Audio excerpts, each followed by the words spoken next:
down to first gear. Listen to this. It doesn't remind me of my M6 at all. Chicken and chips is not chicken and chips without chili and garlic, all right? Right, so behind me here, I've got a BMW 650i. Think about that, 650i. When do you ever see one of them cars? It's a super rare car. It's a super big engine under the bonnet as well, by the way. It's a 4.4 litre V8 petrol engine, so completely unpractical. Wicked car for the channel, proper bit of me. I've not yet driven it yet, all right, we just bought it, but I didn't take the deal with the customer. Jerome did, and he drove it. He's told me it drives wonderful. We are going to drive it in this video, talk to you through the massive spec list that this car has got. Whoever bought this car when it was new is an absolute legend, because they've ticked, I would say, pretty much every spec option on the car. So massive spec list. We're going to go through that, go for a little drive in it, see how it does on draggy times, and then obviously we need to do a walk around before we do any of that. All right, so let's quickly get on with the intro and get on with the walk around.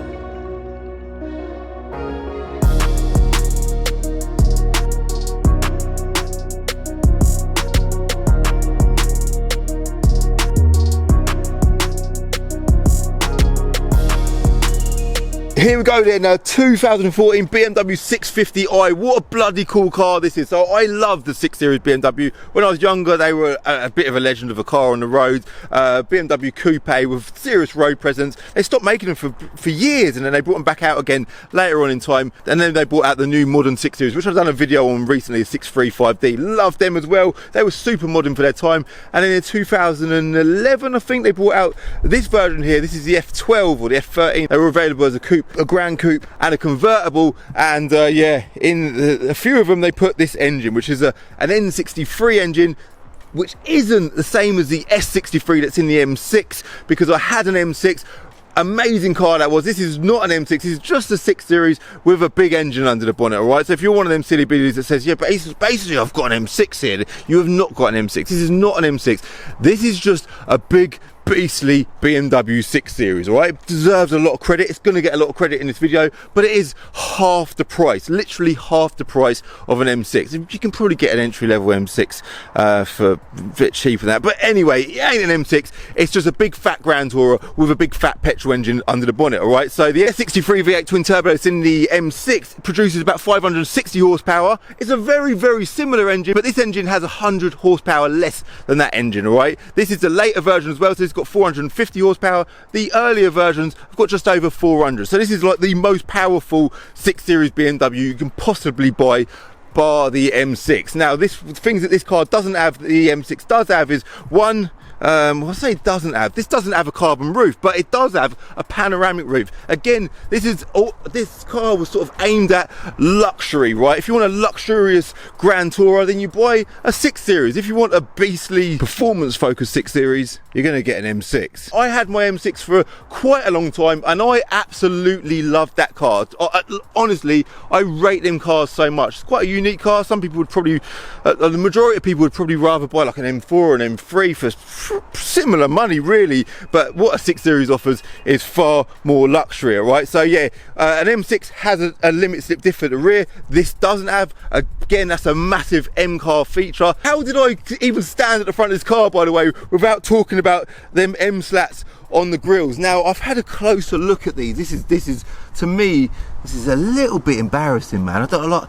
It can proudly rock the colours. I don't think there's anything wrong with that. But let's not try and be an M car. Don't try and be something you're not. There is a difference there, all right? So as much as you want to, go on, you go, mate. That's all right. After you, sir. Don't stall it. Don't stall it. Big dust everywhere. There's the A5 looking pretty. I've been daily driving that, but I will not be daily driving that today, because I'm going to be driving home in the 650i today, all right? Look at that. That's quite nice, isn't it? What's that? It looks like maybe a 335D Touring, very nice. But a 650i badge that's on the rear, that is what you should be rocking. That's what you should be proud of. Like, when do you ever see them 50? When do you ever see a bloody 50 badge on the back of a BMW? Especially nowadays, everything's just, all the engines in the world are getting smaller. This has still got a big fat V8 under the bonnet. And in the interior, look how, that's, you know, that's pretty good, because that's going to give me the prompt to do a hashtag key check, guys. There it is there. It's your usual BMW key, but it's got little silver buttons and that on it, so that's pretty cool. Let's unlock that. Anything else to talk about on the exterior? M cars have also got, there is something else I quickly want to talk about. M cars also have wide arches, yeah? Again, your 6 Series is not going to have big fat wide arches. It's got the optional wheels, they're a lot of money, and it has also got optional interior, which was also a crazy amount of money. Now, think in your mind how much you think that interior option was when this car was new. I'm going to talk through spec options shortly, all right? This car has got an 8-speed ZF gearbox, whereas an M6 has got a 7-speed dual clutch gearbox. Very different gearboxes, different personalities. For me personally, I think I prefer a ZF gearbox. So it's like all gearboxes in the world have gone back to ZF now, and I prefer a ZF gearbox, and that was one of my sort of criticisms with my M6. Although it was great, it was reliable, it was strong, it just didn't feel as strong as a ZF gearbox. One of the reasons why I'm quite excited about driving this car is for that gearbox. So let's quickly pop the bonnet and just admire what's going on under the bonnet. See that, guys? There we go. Look at that twin power turbo. It's a 4.4 litre V8 twin turbo. Apparently the first ever production engine to have the turbos sat inside the V. So it's a hot V setup, and they obviously went and done that with the S63 engine. I'm talking about these engines like they're completely different. They are very, very similar. I would say the M engine is just, it would have stronger internals. At a guess, I'm not certain on that, but the M engine must have stronger internals and higher boost of pressure on the turbos, right? This is also a twin turbo engine car, like the S63 and the M6, but like I said, this runs at over 100 horsepower less, all right? So also apparently the first ever turbocharged V8 engine that BMW made, all right? So we're talking 2 turbos in a V8. Like, that is absolutely quality, and it'll be a thing of the past. It's already a thing of the past, yeah? These things are becoming extinct. So interior wise, look at that interior, man. Look how luxury this car is inside. You can see a little cheeky head-up display winking at me up there as well. We are going to go through spec options shortly there, but before we do that, is there anything else I want to talk about? The roof, this is hashtag cow spec everywhere in this car. Sunroof, heated seats, reverse camera, and 360-degree cameras as well. I think what we need to do now, guys, is throw our camera up in the window quickly before I fly through specs, go through HPI, and then we'll hit the roads, see what it drives like, and do draggy times, yeah? Let's jump in.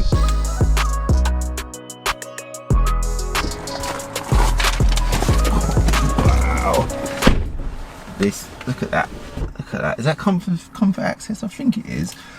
What a nice place to be. Even it just feels peaceful in it. It's so peaceful, man. Like, they just build them differently, don't they? These 6 Series, the higher range BMWs, like, they're aimed at a different audience of people. Like, you can buy a BMW 4 Series, they're a great car, but you just get a different level of luxury. And that is what I loved about my M6. It's a different league, man, completely different league. Obviously nowadays they don't actually make the 6 Series anymore, which is quite sad. But on the plus side, they make the 8 Series, which is a proper bit of me, that car. An M8 competition, that is me all over. What a good looking car. What a great thing to own and drive and commute in, and the road presence as well. What a beast of a car. Apparently they are intending on doing another 6 Series at some point later on in time, but for now they're not still doing them. So yeah, interior, like even the mix of colours in here, man, like the white, still is it white or grey stitching on the black leather at the top there with the cream leather here. It is a joke in here. The quality is unbelievable, considering this is like the old era of BMW. Yes, very, very nice. So let me quickly do a screen recording, pull up HPI.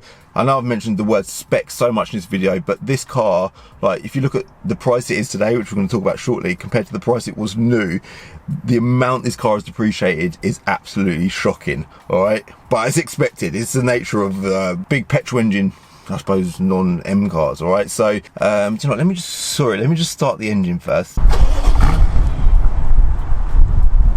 The reason why I want to start the engine is because I want to see the mileage, but the sounds, yeah, let's quickly talk about sound. It don't sound nowhere near as savage as an M car, yeah? So it's calm, but it's crazy at the same time. Look, the biker boys are in now, look. They've just been on their lunch break. So yeah, 650i M Sport Auto Coupe, 8-speed ZF Auto, 4-former keepers, which is pretty good for the age of the car. 4.4 litre V8. What are them two doing? Isn't it funny that I film and they're just there? But is there nowhere else they can go? Probably not. They're going to just stick them there. They're just going to stick them there. So HPI spec check, let's quickly do that. That is the all important part of this video, bar the drive, which is far more important. But this is an exciting part. upholstery, yeah, so this car new was £72,000. It's got 16,185 quid's worth of optional extras, yeah, 16 grand. And the top extra there at the very top of the list is the upholstery BMW individual full merino leather. That was £5,635 for this interior to look like this. Like, don't get me wrong, like if you put this into an upholstery place like Dave the trimmer say and said, mate, can you make my interior look like this, it would cost you at least £5,000. But it just seems crazy, man. It does look amazing. Like it feels good. So yeah, big option that was. Adaptive drive, don't know what that consists of, but it's £3,400. Apparently something to do with the suspension. It apparently levels as you go around bends. Maybe the adaptive headlights is part of that, I'm not sure, but that was a lot of money as well. 20-inch light alloy M spoke 37M alloy wheels with rubber flat tyres, 1,200 quid. I like them wheels. The majority of the cars available online at the minute have the smaller wheels, but these ones are obviously the nicer looking wheels. The glass sunroof, 995 quid. It's massive. Does it actually open? Does it open, or is it just tilt?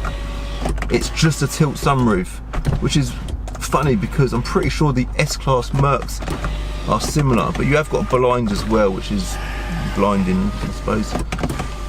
How coming with dad jokes as always. Head-up display, 995 quid. Loudspeaker Harman Kardon system, 995 pound. The rain is coming now at free of charge. Comfort seats, 835 pound, and they are super comfortable. Like, these big headrests are pretty cool as well.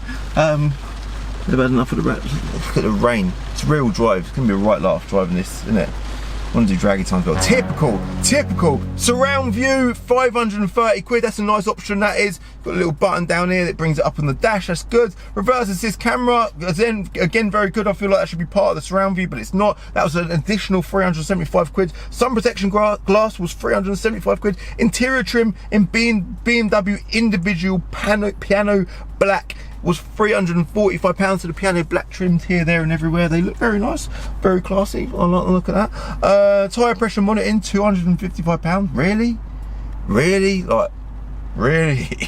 Speed limit display, that's actually proper handy. Like, I remember having that on my M6. I genuinely use that a lot. So on the heads up display in front of you, it tells you what the speed limit for the current road that you're on should be, all right? So you know, sort of save your license. It helps you save your license. BMW individual full moon. A few free options at the bottom there. Total price 16,185. I'm doing this as quick as I can, but it's difficult because the list is so bloody long. National mileage register check. I mentioned earlier, 72,000 miles. It's all clear, it's all good. It ain't been clocked and none of that. Market values, let's quickly talk about values. So the trade value of this car is 14,480 quid. The retail value, Mrs. is ringing me.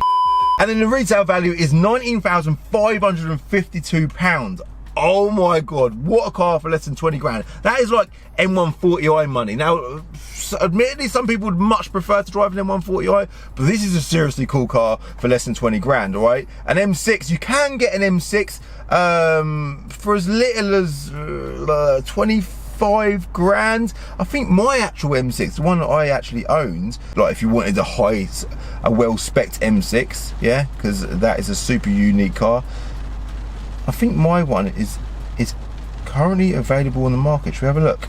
There is my old car, £48,000. He's actually put my video link on the ad. Fair play to him, you know, upsell and all that. But that was honestly, that car was seriously special. But 48 grand compared to this at less than £20,000. I don't know. Each to their own. I would personally rather have the M6, but money talks, doesn't it? That's like a serious saving. But then if we look at just BMW 650i's on the market, how cheap can you pick one of these up for? There's only currently 15 of them available. The cheapest one on the market is 16.5 grand. Does say it's sold with a fault. After that is another one at 16.5 grand, convertible. So what a car for 16.5 grand. Yeah, you can actually pick them up for as little as that. Obviously they're the early cars that have less power. If you want a higher power car, which is what this is, the cheapest one on the market is actually this one here at £18,000. So it gives you an idea what the values of them are. But I think what we need to do now, guys, is hit the road, see what it drives like, and attempt draggy time despite the weather looking the way it looks, because I'd need to see how quickly it does 20 to 70 mile an hour. All right, let's hit the roads.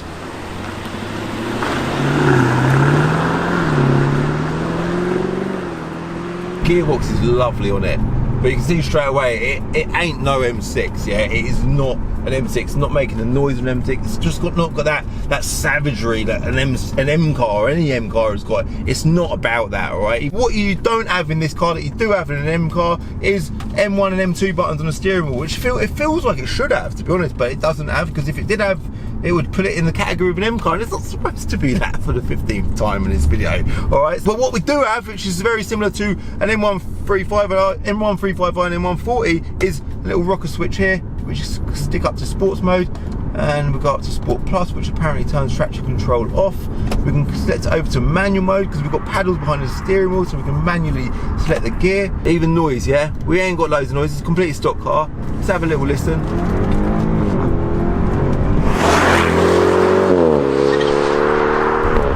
Bit of noise there, that was pretty good. Let's have a little feel, see what the suspension does around the bends.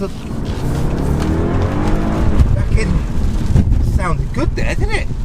Bloody hell, rain just come out of nowhere, shock. Yeah, the back end is sliding, man. I quite like the feel of that. Yeah. But because it doesn't have an LSD, it's not dangerous, it's not skipping out, it's not, you know, they don't slide the same way as a car does with, oh, the mic's just falling off. It did slide, the car slid a little bit there, it's just, yeah, it's wheel spinning. Come on, it's just struggling. What we've got in front? Yeah, we've got a Sunday driver on a Monday. I think what we'll do is we'll just cut to the draggy scene section of the video to see how it compares to all these other wonderful cars on the draggy leaderboard. Let's do it now. Ready? 3, 2, 1, go! It's wet. Listen to that V8 roar though. Putting the power down really well. Now, car I wanted to compare it to was, that's 70 mile an hour by the way, was the BMW M2 650i. Now I know that's quite a random car to compare it to, but I was looking on the leaderboard and that done it in 4.67 seconds. Now, this is 450 horsepower, this weighs about 1700 kilos, it's a really heavy car, but I don't think it will come anywhere near that. Now I'm trying not to look down at my phone. I might have a little glance down at the time it just done right now. I was going to say that even if it comes into the fours, I'll be happy, but it hasn't, all right? Run number 1, it done it in 5.34 seconds. Let me do a couple more runs, and I'll come back to you in a second and let you know what the quickest time it done, and we'll see how it compares to some of the other cars on the leaderboard, all right? Listen to it! What a bloody brilliant car. So I've got the sunroof back open now just so you can soak in and admire and adore that lovely sound it's making, because ultimately, as I've mentioned plenty of times in this video, that is a V8 engine under bonnet. It's very sort of calm, it's subtle, you know, it's not out there, it's not savage, it's not antisocial, it's just very nice. The quickest time that I've done of the lot was 4.94 seconds. I did do a third run, so that was the second run. The third run was nowhere near as quick as that because it was just raining and the rain was just affecting me. So 4.94 seconds on a wet road is bloody unbelievable for a 450 brake horsepower car that's rear wheel drive, and that puts it right next to the Mark 6 Golf GTI R, you know, the one with the Mark 6 Golf R engine that we're doing on Planet of Dreams. That is pretty bloody good. That is a purposely tuned, set up to be a performance car with a DSG gearbox, and it is on par with that. So it's got performance, it's got looks, it's got road presence, but more than anything, it's got luxury, class, and a V8, yeah? So yeah, I've loved this car. I am going to drive it home tonight, and it'd be interesting to see how demanded it is. That's one thing we are all unsure. I'm going to drive up the road. I was going to pull into the binker there, but I'm not going to until I finish doing the drive of this video. But yeah, for the meantime, I'm going to drive it, man. I'm not sure how demanded it's going to be because I've never bought one before. And the only way to ever conclude how demanded a car is buy one, bloody buy one, test it on the market, and see how demanded it is. I would say that the one thing this car has got over pretty much everyone on the market, especially up to £20,000, is the spec level and the fact that it is the later car with a higher power. Well, sorry, I've just cut back to my journey home. This is a couple of hours on now, and the reason why I want to do that because I was just driving down the road and I thought there's still a few things I want to talk about with this car, because I'm actually so impressed with it. And so before I summarise my sort of conclusion, I've driven an extra couple of miles, and as I'm driving down the road, like, it was really strange with this car is it doesn't actually remind me of my M6 whatsoever. Like, bear in mind I daily drive that M6 for a long time, and they are very, very similar cars. It doesn't remind me of my M6 at all, and I don't mean that in a bad way, I mean that in quite a good way. This is quite, it sort of feels, I suppose what you'd expect, a bit more refined, a bit more comfortable, a bit more luxury. Although the M6 was super luxurious, like it had Alcantara headlining, which this doesn't have, which is something I would associate with a luxury. Yes, Mr. Sky, you're on it, mate. Associate with a luxurious car, but it doesn't drive anything like an M6. It doesn't react anything like the M6, but it is. Look at that, man! It is a bloody fast car. It corners well, it performs well, it puts power down unbelievably well, and it makes a lovely sound. Down to first gear, listen to this. It almost sounds like an AMG. It's got a really, really nice V8 purr to it. Listen to that, man. Now I am needing to get the windows open to really enhance on the, listen to them downshifts. Did you just hear that little burble as I slowed down there? But the windows are open to highlight it best as I can. Listen to it, man. So yeah, it is a great all-rounder, and to summarise, it is nothing like an M6. Nothing at all like an M6. Let's get the windows up because you're probably not going to hear anything I'm saying. Nothing at all like an M6 for some strange reason. Hyundai is going to end up in front. Oh gosh. But what it is for certain is it's a bloody good value for money car. Like up to £20,000. What on earth are you buying for a budget of up to 20 grand? Nothing. Surely, is there anything out there? Please comment if you've got anything to put in front of this car and let me know what you think. If there's something out there that competes, comes close, or even somehow beats this car, I am curious to know. But right now, in my mind, nothing is springing to mind. I know you can get a lot of car nowadays for up to 20 grand though, to be fair. I know it ain't an M car, it ain't an AMG, it ain't an RS, but it's bloody cool, man. I'm going to wrap up, leave it at that. Thank you very much for watching. I've got peri chicken on the way, hot, flavoured, love that. Bit of salads, bit of chilli and garlic. Sometimes they forget chilli and garlic though. If you own a chicken and chip shop, yeah, just do me a favour, put all your prices up by about 10 pence. Every single thing on your menu, put it up by 10 pence, yeah, and just include chilli and garlic with every delivery that you do from now on going forward. Trust me, you will make so many people happy. I got chicken and chips the other day, right? Peri chicken. I've gone completely off tracks now, but I got peri chicken and chips. Put chilli and garlic on the order on Just Eat, right? And then they delivered it, and I opened up the bag, excited about my chicken and chips, and there was no chilli and garlic in there. And I rang him, I was like, mate, there's no chilli and garlic. He was like, mate, don't worry, I'll bring it to you. By that time it's gonna be cold, and I know, God, this is completely irrelevant, but it's a bit like having a bath with no bubble bath, or maybe a bath with no towel. Like, it's just pointless, isn't it?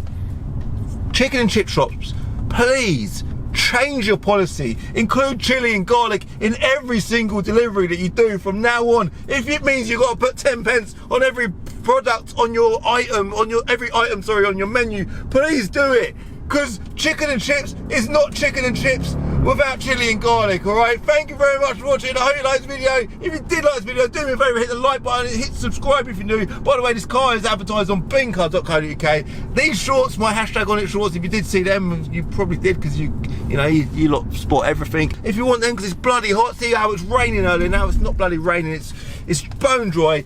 Find all of these wonderful links, including Planet of Dreams, on my website, calvinslinks.com. All of my links are now in one place, calvinslinks.com. Very simple. I'll put a link to that in the description below. Check that out. But yeah, like, subscribe, share, do whatever you want to do. Tell your mates in WhatsApp, and I'll see you in the next video.